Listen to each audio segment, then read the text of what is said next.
তোমার কথা আর তোমার উম্মতের কথা তো মিলে না। তুমি বললা তুমি আমার নির্দেশনা দাওয়াত পৌঁছে দিয়েছো, কিন্তু তোমার উম্মত বলে পায় নাই। নূহ, তোমার পক্ষে কোনো সাক্ষী আছে? নূহ আলাইহিস সালাম বলবেন আছে। কে?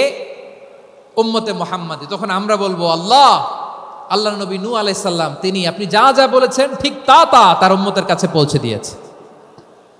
এবার নূহের উম্মতের সাথে আমাদের ঝগড়া লাগবে। তারা বলবে তোমরা আসছো আমাদের হাজার হাজার বছর পরে, তোমরা কি করে জানলা? তোমাদের সাক্ষী ধর্তব্য হবে না। আমরা তখন বলবো আমাদের কোরআনে তোমাদের নবীর নামে আল্লাহ তাআলা একটা সূরা নাজিল করেছেন, সূরাতে নূহ। আওয়াজ করে পড়েন আল্লাহু আকবার। আমরা বলবো আমাদের কোরআনে তোমাদের নবীর কথা আল্লাহ আমাদেরকে জানিয়েছেন, দিন রাত এক করে তোমাদের কাছে তিনি দাওয়াত পৌঁছেছেন। তোমরা কানের মধ্যে হাত দিয়ে রাখতা, চেহারাটা কাপড় দিয়ে ঢেকে রাখতা। সরাসরি মহাবিশ্বের মহাগ্রন্থ, মহাবিশ্বয় মহাগ্রন্থ আল কোরআন আল কারীমের তাফসীর শুনি। আমি আজকের এই চমৎকার রজনীতে আলোচনা করবার জন্য সূরাতুল আহজাবের 45-46 এ দুটি আয়াতকে চুজ করেছি। এ দুটি আয়াতের আলোকে কিছু কথা আপনাদের সাথে শেয়ার করব। আওয়াজ করে পড়ুন ইনশাআল্লাহ। তার আগে আসুন একটু দেখে নিই আপনারা কে কোথা থেকে এসেছেন। আপনারা সুনামগঞ্জ জেলা থেকে কারা কারা এসেছেন দেখি। সুনামগঞ্জ, মাশাআল্লাহ মাশাআল্লাহ মাশাআল্লাহ। ঠিক আছে, হাত নামাও। সুনামগঞ্জ গেল। হবিগঞ্জ,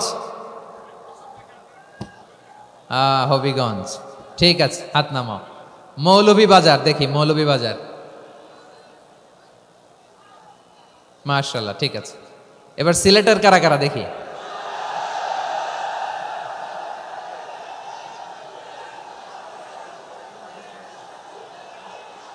মাশাআল্লাহ মাশাআল্লাহ।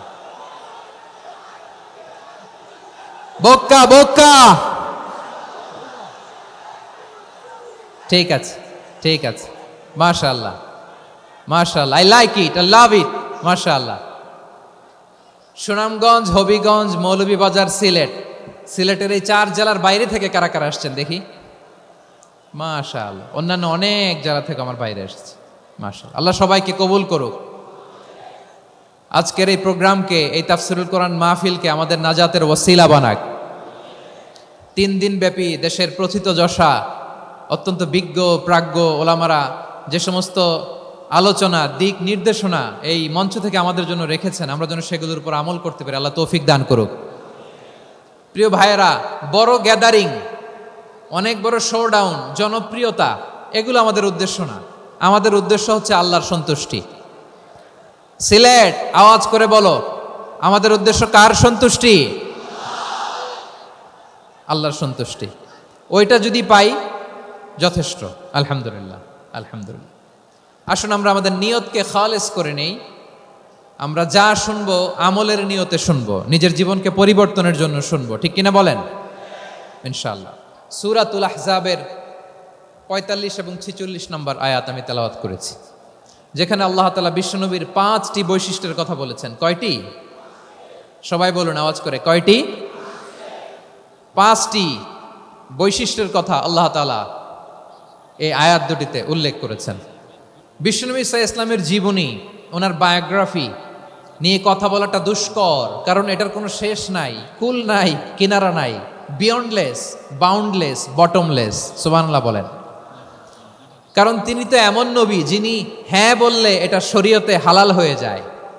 নবীর মুখ দিয়ে যদি বের হয় হ্যাঁ, নাম, ইয়েস, তাহলে এটা হালাল, ঠিক কিনা বলেন? এ নবীর মুখ দিয়ে যদি না বের হয় যে না, নো, তাহলে এটা শরীয়তে হারাম হয়ে যায়।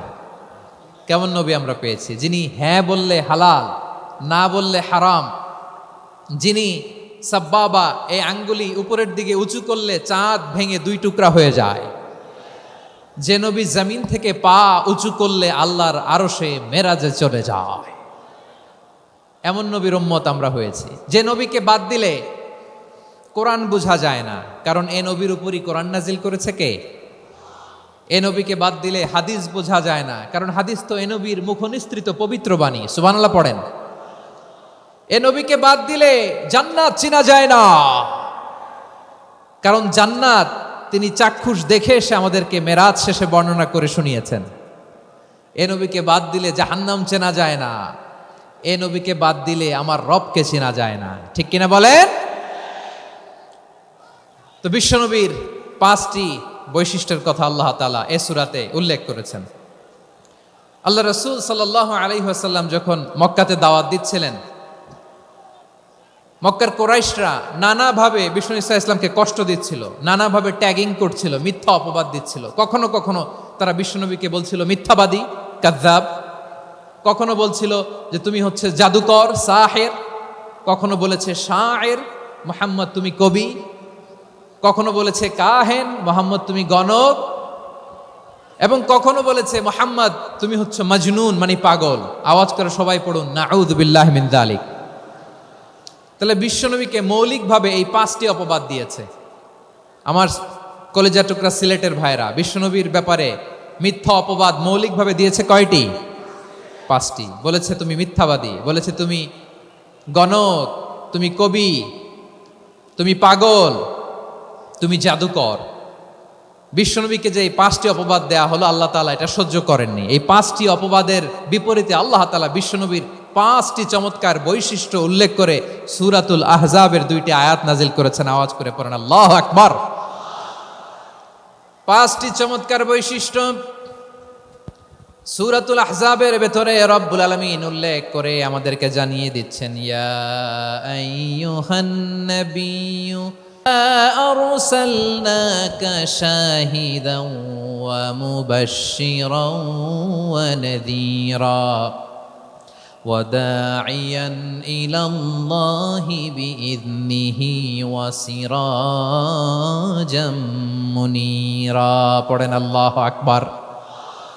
রব্বুল আলামিন ডেকে বলেন, ও নবী, নিশ্চয় আমি আপনাকে সাক্ষ্যদাতা রূপে প্রেরণ করেছি, সুসংবাদদাতা রূপে প্রেরণ করেছি, সতর্ককারী রূপে প্রেরণ করেছি, আল্লাহর দিকে আহ্বানকারী রূপে প্রেরণ করেছি, আর আলোদানকারী চেরাগ রূপে, প্রদীপ রূপে প্রেরণ করেছি। পড়েন সুবহানাল্লাহ।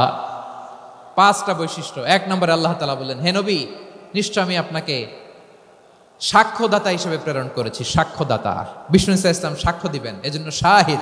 শাহিদ মানে সাক্ষ্যদাতা। আওয়াজ করে বলুন, শাহিদ মানে কি? তিনি সাক্ষ্য দিবেন। মুবাশশির, 2 নম্বর বৈশিষ্ট্য হচ্ছে তিনি মুবাশশির। মুবাশশিরুম বিরাহমাতিল্লাহি ওয়া বিল জান্নাহ। তিনি আল্লাহর রহমতের সুসংবাদ দেন, তিনি আল্লাহর জান্নাতের সুসংবাদ দেন। সুবহানাল্লাহ পড়েন। 3 নম্বর বৈশিষ্ট্য হচ্ছে নাযীর, তিনি সতর্ককারী, ওয়ার্নার। তিনি সাবধান করতে এসেছেন, রিমাইন্ডার দিতে এসেছেন যে আল্লাহর পথে যদি না চলো, শিরকি কাজ যদি না থামাও, তাহলে এমন আযাব আসবে আল্লাহর পাকড়াও থেকে তুমি বাঁচতে পারবে না। তিনি নাযীর। বিষ্ণু ঈসা ইসলামের 4 নম্বর বৈশিষ্ট্য হচ্ছে দাঈয়ান ইলাল্লাহ, তিনি আল্লাহর দিকে আহ্বানকারী। এই যে আমরা আমাদেরকে পরিচয় দেই যে আমরা দাঈ, বলি না? বলি যে উনি হচ্ছেন একজন দাঈ ইলাল্লাহ। বহু বচনে আমরা বলি আদ-দুআত ইলাল্লাহ। এটা কোরআনের এই আয়াত থেকে এসেছে। সুবহানাল্লাহ পড়েন। ওয়া দাঈয়ান ইলাল্লাহি বিইذনিহি, আল্লাহর আদেশে বিষ্ণু ঈসা ইসলাম আল্লাহর দিকে মানুষকে ডাকেন। এবং বিষ্ণু ঈসা ইসলামের 5 নম্বর বৈশিষ্ট্য হচ্ছে সিরাজাম মুনীরা, আলোদানকারী প্রদীপ, আলোকদীপ্ত প্রদীপ, যে আলো দিয়ে তিনি গোটা বিশ্বকে আলোকিত করেছেন। আওয়াজ করে পড়েন আল্লাহু আকবার। তাহলে মোট 5টি বৈশিষ্ট্য নিয়ে আমরা কথা বলবো বিশ্বনবীর। আওয়াজ করে বলুন কয়টি? 1 নম্বরে হচ্ছে শাহিদ, বিশ্বনবী সাক্ষী দিবেন। কি দিবেন? He will be witness for all prophets and for us. তিনি নবীদের উপরও সাক্ষী দিবেন, আবার উম্মতের উপরও সাক্ষী দিবেন। সুবহানাল্লাহ পড়েন। কিয়ামতের দিন আল্লাহ তাআলা প্রত্যেক নবীকে জিজ্ঞেস করবেন যে তুমি কি তোমার উম্মতের কাছে আমি যা যা পৌঁছাতে বলেছিলাম পৌঁছিয়েছো? নবীরা বলবে আল্লাহ আমি পৌঁছিয়েছি।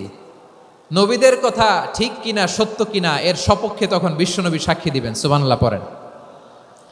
এজন্য রব্বুল আলামিন বলেন, ফাকাইফা ইযা জিনা মিন কুল্লি উম্মাতিন বিশাহীদিন ওয়া জিনা বিকা আলা হাউলাই শাহীদা। তখন কেমন হবে যখন প্রতিটি উম্মত থেকে আমি একজনকে সাক্ষ্য হিসেবে বের করে আনবো, আর তাদের উপরে নবী আমি আপনাকে সাক্ষ্য বানাবো। পড়েন সুবহানাল্লাহ। তাহলে সব উম্মতের ব্যাপারে